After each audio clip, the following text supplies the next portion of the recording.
ये परम सौभाग्य है कि आज काशी हिंदू विश्वविद्यालय में जयशंकर प्रसाद पर यह ऐतिहासिक संगोष्ठी हो रही है और मैं इसके लिए इस आयोजन समिति जिसके ये जो प्रसाद जी का जो ट्रस्ट है इसको अमित पांडे जी को और काशी हिंदू विश्वविद्यालय भारत अध्ययन केंद्र को हृदय से साधुवाद और आभार प्रकट करता हूं। उन्होंने ये ऐतिहासिक आयोजन किया है और मैं समझता हूं कि महाकवि जयशंकर प्रसाद और भारत का सांस्कृतिक गौरव बोध को जानने में यह आयोजन सबसे प्रमुख और महत्वपूर्ण कड़ी के रूप में आगे देखा और समझा जाएगा।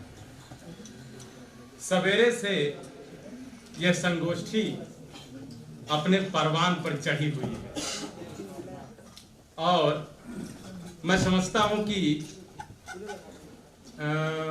जब किसी भवन की नींव बहुत सुदृढ़ होती है तो उस पर जो भवन बनता है वह भी बहुत सुंदर होता है।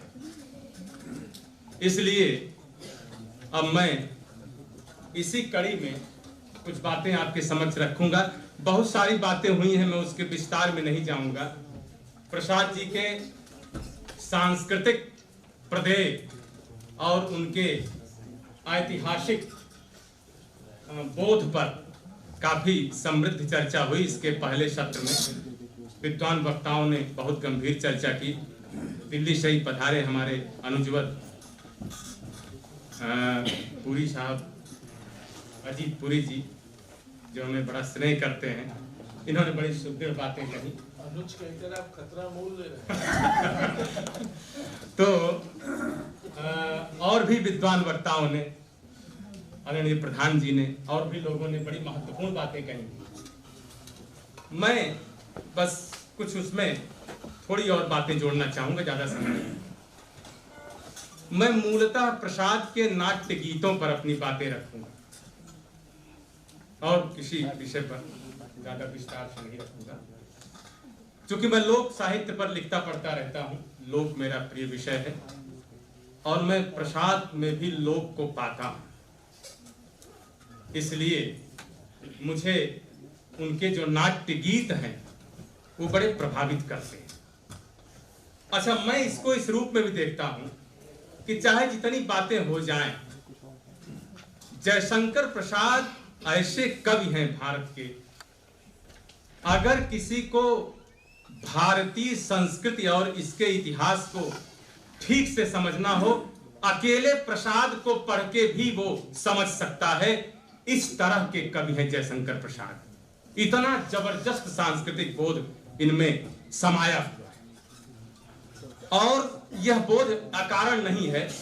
यह बड़ी साधना, जिसकी चर्चा हो रही थी, बड़े साधना और बड़े तप से आया है। प्रसाद निसंदेह बड़े भारी साधक और तपस्वी थे, ऋषि थे और हमारी भक्ति काव्य परंपरा की जो थाती रही है, आप देखें जो हमारे संतों की पूरी परंपरा रही है, वह प्रसाद में मानो मूर्तिमान हो उठी है। प्रसाद उसी कड़ी के कवि हैं, भारतीय संत परंपरा को बखूबी निर्वाह करने वाले कवि हैं और मैं बड़े दावे के साथ ये बात कह सकता हूं कि उनके यहाँ भारतीय चिंताधारा, भारतीय जीवन पद्धति, अपरिग्रह, त्याग, तप और संकल्प की साक्षात और जीवंत झांकियां मौजूद हैं, जिनको दरकिनार करके हम प्रसाद का सम्यक मूल्यांकन नहीं कर सकते। ये प्रसाद भारतीय जनजीवन के खांटी कवि हैं और चाहे जो कुछ हो, बातें होती रहती हैं। और एक बात मैं भी कह दूं कि सर्वे भवन्तु सुखिनः से बड़ा साम्यवादी नारा न आज तक हुआ है न होगा। हमारी भारतीय संस्कृति का मूल मंत्र ही है सर्वे भवन्तु सुखिनः, और प्रसाद इसी को चरितार्थ करने वाले कवि हैं। इसके लिए उन्हें किसी साम्यवाद या किसी और वाद के वकालत की आवश्यकता है ही नहीं। एक बात। दूसरी बात यह है कि मैं देखता हूं कि क्यों प्रसाद के यहां गीत जो हैं वो इस तरह से आते हैं। कुछ आलोचकों ने कहा कि प्रसाद बेवजह बहुत सारे गीत अपने नाटकों में ले आए हैं जिनकी जरूरत नहीं थी, न लाते तो अच्छा रहता, लाके ही क्या कर लिए, गड़बड़ हो गया। उन आलोचकों को देखना चाहिए कि ये गीत इन नाटकों का महत्व बढ़ा देते हैं। प्रसाद जो बात अपने पात्रों के मुख से, उनके संवाद से न कहलवा सकते थे, वह बात उन्होंने गीतों में कही है, और यह ताकत गीतों में है। ये बात गीत में ही कही जा सकती है, ये बात प्रसाद जानते हैं। और आप देखें कि प्रसाद के यहां जो गीत और काव्य हैं, उनमें जो नाद, सौंदर्य और संगीत है, वो छंदबद्ध है। बाकायदा प्रसाद ने अपने नाट्य गीतों के ऊपर उनके राग बताए हैं कि ये फला राग में है, ये इस राग में गाया जाएगा। जैसे हमारे मध्यकाल के कवि अपना राग बताते थे। राग और छंद भारतीय कविता की परंपरा रही है। छंद से कविता की उम्र बढ़ जाती है, ये जान लीजिए। तुलसी क्यों याद है लोगों को? छंदबद्ध है। राग, प्रसाद के गौरव बोध के साथ साथ ये जोड़ लीजिए कि प्रसाद भारतीय जनजीवन के राग बोध के कवि हैं। इसको मैं इस तरह से देखता हूं, क्योंकि राग उनके यहां स्थायी तत्व के रूप में विद्यमान है। राग नहीं है तो कुछ नहीं है जीवन में। यही बात जायसी ने बहुत पहले कही थी, मानुष प्रेम भयो बैकुंठी, नाहित जीवन छाल एक मुट्ठी। प्रसाद उसी दर्शन को आगे बढ़ाते हैं कि अगर हमारे जीवन में राग नहीं है, प्रेम नहीं है, सौंदर्य नहीं है, तो हमारा जीवन निरर्थक, कोई अर्थ नहीं। फिर आप देखें, मैं थोड़े कुछ गीतों के हवाले से, हमारा समय हो जाए तो हमें जरूर संकेत कर दें। आप देखें कि बकायदा प्रसाद ने अपने नाटकों में विविध प्रयोग किए हैं गीतों के मामले में। भारतेंदु हरिश्चंद्र ने अपने नाटकों में गीत रखे थे। भारतेंदु हरिश्चंद्र, चूंकि आप जानते हैं कि उनको लोक राग रागिनियों की बड़ी जानकारी थी, इसलिए आप देखें कि वो कजली, लावनी, चैती और न जाने कितने कितनी लोक गीतों की चर्चा करते हैं अपने नाटकों में। प्रसाद ने उसमें परिवर्तन किया, थोड़े गीत रखे। लावनी इनके यहां भी है, कहीं कजली का भी 2-4 मामला है, लेकिन इन्होंने भारतेंद्र की परंपरा को थोड़ा परिवर्तित और संशोधित किया। ये लकीर के फकीर नहीं थे इस मामले में। फिर आप देखें कि उनके जो नाटक के गीत हैं, वो कैसे कोमल अनुभूतियों की अभिव्यक्ति करते हैं पात्रों में, सशक्त अभिव्यक्ति। मेरे मन को चुरा कर कहां ले चले, मेरे प्यारे मुझे क्यों भुला के चले, ऐसे चले हम प्रेमानल में जैसे नहीं थे पतंगे चले, प्रीति लता कुम्हिलाई हमारी विषम पवन बनकर क्यों चले। अद्भुत गीत है ये, गीत याद होने वाले गीत। अच्छा, एक चीज मैं और कहना चाहता हूं, न जाने भूल न जाऊं इसलिए पहले बता दूं। जैसे मैथिली शरण गुप्त की भारत भारती उस समय के युवा आंदोलनकारी अपने पॉकेट में रख के घूमते थे और स्वाधीनता आंदोलन में कूद पड़ते थे, बहुत संभव है कि जयशंकर प्रसाद के गीत को भी उस समय लोग गाते रहे हों, उससे प्रेरणा पाकर स्वाधीनता आंदोलन में अपनी आहुति देते थे। यह प्रसाद के गीतों की ताकत है जिस पर बात होनी चाहिए। और आप देखें कि केवल रागात्मक अनुभूति नहीं है, अपने समय की तत्कालीन चेतना को कैसे उन्होंने गीतबद्ध कर दिया। और कोई कविता, कोई साहित्य जब गीतबद्ध हो जाए, छंदबद्ध हो जाए, तो उसकी जीवनी शक्ति बढ़ जाती है। फिर आप देखें कि केवल रागात्मक अनुभूतियां नहीं है, मनुष्य के जीवन के अंतर्द्वंद भी उनके गीतों में अभिव्यक्त हुए हैं। कैसे? सखीरी सुख किसको है कहते, सखीरी सुख किसको है कहते, बीत रहा जीवन सारा केवल दुख ही सहते, करुणा कांत कल्पना है बस दया न पड़ी दिखाई, और निर्दय जगत कठोर हृदय है और कहीं चल रहते, सखीरी सुख किसको है कहते। ये प्रसाद का अपना जीवन भी बोल रहा है। प्रसाद के जीवन में सुख मानो आते आते सड़क मुस्काकर जो भाग गया टाइप से उन्होंने खुद कहा ही है ना आंसू में, कि सुख आते आते मुस्कुरा के भाग जाता था। उनकी होड़ चलती थी। प्रसाद के यहाँ जो नियतिवाद है वैसे ही नहीं आता है। नियति बार बार प्रसाद को धराशायी करने पे लगी हुई है, लेकिन प्रसाद क्या है, क्या उनका हृदय है कि साहब उन नियत को चुनौती देते हुए कर्तव्य पथ पर आगे बढ़ने वाले कवि हैं जयशंकर प्रसाद। और इसमें ये गीत उनको उनकी बड़ी सहायता करते हैं। आप एक चीज जान लीजिए, जब आप किसी ऐसे भाव में बैठे हों तो आप देखेंगे कि आपके भीतर कोई गीत गुनगुनाएगा। प्रसाद मानो गीत की दुनिया में जाकर अपने अपने बाहर के झंझावातों को थोड़ी देर के लिए तिरोहित करते हैं। ये गीत मनोविज्ञान के रूप में जबरदस्त कार्य करते हैं। फिर आप देखें कि जहां अभी सवेरे चर्चा हुई कि देश के मतलब स्थिति को लेकर प्रसाद बहुत संजीदा थे, राजनीतिक स्थिति को लेकर। और सही बात है कि उनके पात्रों में, उनके चरित्रों में त्याग, समर्पण जबरदस्त है, बलिदान की कामना।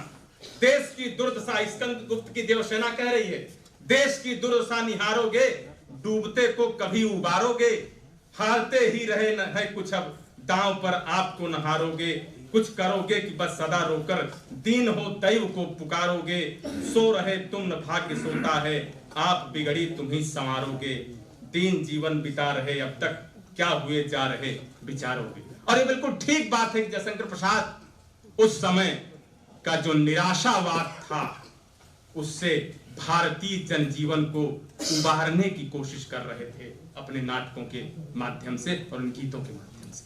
आपको निराशा में डूबना नहीं है। और एक चीज और मैं संकेत करना चाहता हूं कि जयशंकर प्रसाद को जो सबसे बड़ा खतरा लग रहा था वो बुद्धिवाद से था। निस्संदेह इस देश का बुद्धिवाद इस देश को बर्बाद किए जा रहा था। प्रसाद ने कहा कि नहीं, बुद्धिवाद के रास्ते आप भटक जाएंगे। हृदय और कामायनी में आया है, ये द्वंद्व दिखाया है, सिर चढ़ी रही पाया ने हृदय, इड़ा के और श्रद्धा के संवाद में। और एक चीज जान लीजिए कि बुद्धिवाद को लेकर हमारी परंपरा में भी कहा गया है, जायसी कितने पहले हुए हैं जयशंकर प्रसाद से, वहां ये बात कही गई है कि ऋषि आपही बुद्धि और खाई। ऋषि अपने को नुकसान, ऋषि माने क्रोध अपने को नुकसान पहुंचाता है और बुद्धि दूसरे को क्षति पहुंचाती। आप बुद्धि लगा देंगे दूसरे का नुकसान हो जाएगा, कंफर्म। इसलिए बहुत बुद्धि के चक्कर में नहीं पड़ना चाहिए। यह प्रसाद की स्थापना है। और आप देखें कि देवसेना गाती है, सब जीवन बीता जाता, धूप छा के खेल सदिश सब समय भागता है क्षण में, नव अतीत के तुषार कण में, हेम लगाकर भविष्य शरण में, आप कहां छिप जाता है, सब जीवन बीता जाता है। प्रसाद का जीवन दर्शन अद्भुत है। और मैं समझता हूं कि आज जो पीढ़ी निराशा और पलायन में डूब रही है, प्रसाद के गीत गजब का सकारात्मक मनोविज्ञान इनमें से वो बच्चे खोज सकते हैं, युवा पीढ़ी कि इतनी ठोकरें खाकर जो आदमी अपराजेय है उससे प्रेरणा लेने की जरूरत है आज की पीढ़ी को। और विश्व मानवतावाद आप जानते हैं कि न धरो कहकर इसको अपना, यह 2 दिन का है सपना, वैभव का बरसाती नाला, भरा पहाड़ी झरना, बहो बहाओ नहीं अन्य को जिससे पड़े कल्पना। हमारी पूरी भारतीय संत परंपरा उठा के देख लें, तुलसीदास अकबर को ललकार रहे हैं कि जो तुम बहुत अपने इसमें झूल रहे हो मद में, एक 4 दिन के हाथी घोड़े तुम्हारे सब निपट लेंगे और कुछ नहीं साथ जाएगा। प्रसाद के यहाँ भारतीय जीवन दर्शन ये बोल रहा है इन गीतों में, कुछ नहीं जाएगा, 2 दिन का बरसाती नाला है ये। कामायनी में श्रद्धा मनु को यही समझा रही कि औरों को हंसता देखो मन और स्वयं सुख पाओ, अपने सुख को विस्तृत कर दो, सबको सुखी बनाओ। और 1-2 बातें और हैं कि जिनकी चर्चा मैं जरूर करना चाहूंगा। वो ये है कि जैसे भारतेंदु हरिश्चंद्र ने कृष्ण को याद किया था, जागो भारत नाथ बेग जागो अब जागो। जयशंकर प्रसाद भी कृष्ण को बुला रहे, बजा दो वेणु मनमोहन, बजा दो हमारे सुप्त जीवन को जगा दो, इसे आनंदमय जीवन बना दो। कौन कहता है कि प्रसाद के यहां निराशा है, हताशा है? नहीं। अरे भाई, ईश्वर की वंदना करना, ईश्वर को याद करना कहीं का पलायन है? नहीं, उससे प्रेरणा मिलती है।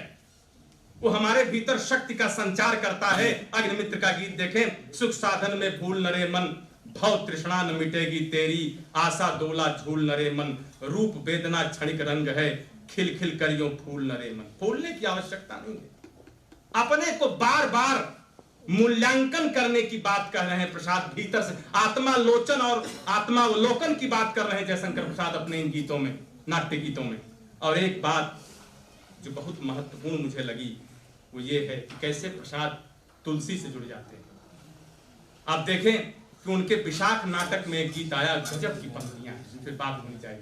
मचा है जग भर में अंधेर, उल्टा सीधा जो कुछ समझा वही हो गया ढेर, बुद्धि अंध के हाथों जैसे लगी कोई बटेर, अब किसी तरह से करो उड़न छू औरों का ढंढेर। अब आप देखिए कि प्रसाद जब ये लिख रहे थे तो मुझे तुलसी की वो पंक्ति याद आ गई कि सो सयान जो परधन हारी, और जो कह झूठ सो बड़ आचारी। रामचरितमानस। आज वही सयाना माना जाता है जो दूसरे का धन हड़प ले तुलसी के समय। अब प्रसाद के समय में तो ये कार्यवाही और ज्यादा तेज हो गई थी। प्रसाद सजग कर रहे हैं कि ऐसे ये समाज गड़बड़ा जाएगा। आप दूसरे का धन छीनना बंद कीजिए। इन पंक्तियों में तुलसी जीवंत हो उठे। संसार की निरर्थकता के दर्शन को चुनौती देता विशाख का यह गीत देखें, जिसमें प्रसाद कह रहे हैं कि किसने कहा कि यह संसार है, झूठ है और प्रचल प्रपंच है। प्रसाद निराशावाद से निकाल कर और जिसको रहस्यवाद कह करके धता बता दिया गया था, उससे निकाल करके कैसे जीवंत बनाते। तू खोजता किसे, अरे आनंद रूप है, उस प्रेम के प्रभाव ने पागल बना दिया, सबको ममत्व मोह का आसव पिला दिया। किसने कहा कि झूठ है, संसार कूप है, सेवा परोपकार प्रेम सत्य कल्पना, और वह यह नहीं कहते, यह प्रश्न करने की जरूरत ही नहीं है कि वो है कि नहीं है। मान लीजिए कि वो है, वह है कि नहीं है, यह विचित्र प्रश्न मत करो। इस विश्व पार सिंधु बीच संतरण करो, इस सिंधु में संतरण करो। इस संसार का जो सिंधु है, जिसको भवसागर कहा जाता है, इसमें बिना तैरे बिना गोता लगाए तुम वास्तविक मनुष्य नहीं हो सकते। प्रसाद इस बात का आह्वान करते हैं। और भी बहुत सारी बातें हैं, इसलिए मैं बहुत विस्तार में नहीं जाऊंगा और मैं बस यही समाप्त करता हूं। नमस्कार। सीधा जो कुछ समझा वही हो गया ढेर, बुद्धि अंध के हाथों जैसे लगी कोई बटेर, अब किसी तरह से करो उड़न छू औरों का ढंढेर। अब आप देखिए कि प्रसाद जब ये लिख रहे थे तो मुझे तुलसी की वो पंक्ति याद आ गई कि सो सयान जो परधन हारी, और जो कह झूठ सो बड़ आचारी। रामचरितमानस।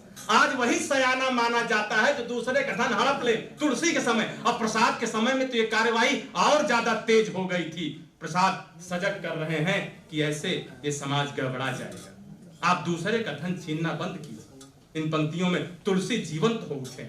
संसार की निरर्थकता के दर्शन को चुनौती देता विशाख का यह गीत देखें, जिसमें प्रसाद कह रहे हैं कि किसने कहा कि यह संसार है, झूठ है और प्रचल प्रपंच है। प्रसाद निराशावाद से निकाल कर और जिसको रहस्यवाद कह करके धता बता दिया गया था, उससे निकाल करके कैसे जीवंत बनाते। तू खोजता किसे, अरे आनंद रूप है, उस प्रेम के प्रभाव ने पागल बना दिया, सबको ममत्व मोह का आसव पिला दिया। किसने कहा कि झूठ है, संसार कूप है, सेवा परोपकार प्रेम सत्य कल्पना, और वह यह नहीं कहते, यह प्रश्न करने की जरूरत ही नहीं है कि वो है कि नहीं है। मान लीजिए कि वो है, वह है कि नहीं है, यह विचित्र प्रश्न मत करो। इस विश्व पार सिंधु बीच संतरण करो, इस सिंधु में संतरण करो। इस संसार का जो सिंधु है, जिसको भवसागर कहा जाता है, इसमें बिना तैरे बिना गोता लगाए तुम वास्तविक मनुष्य नहीं हो सकते। प्रसाद इस बात का आह्वान करते हैं। और भी बहुत सारी बातें हैं, इसलिए मैं बहुत विस्तार में नहीं जाऊंगा और मैं बस यही समाप्त कर